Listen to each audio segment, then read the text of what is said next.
अहमदाबादमध्ये जो भीषण अपघात झाला, त्यांच्यामध्ये 265 लोक हे मृत्युमुखी पडले आणि बाकीच्यांची बॉडी शोधणं अजूनही चालू आहे.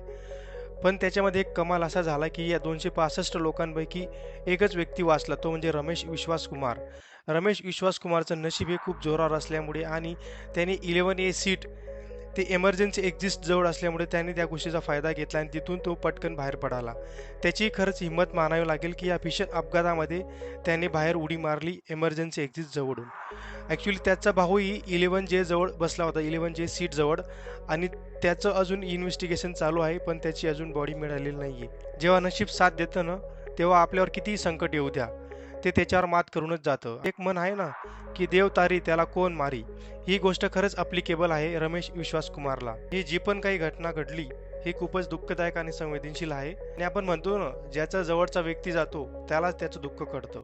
आणि या दरम्यान पंतप्रधान नरेंद्र मोदी आणि गृहमंत्री अमित शाह या दोघांनी रमेश विश्वास कुमारची भेट घेतली आणि सगळी विचारपूस केली. तुम्हाला काय वाटतं, रमेश विश्वास कुमारचं नशिबाची साथ होती का 11A सीट एक्झिटची कमाल होती? याबद्दल कमेंट बॉक्समध्ये नक्की लिहा. भेटूया पुढच्या व्हिडिओमध्ये. जय हिंद. वंदे मातरम.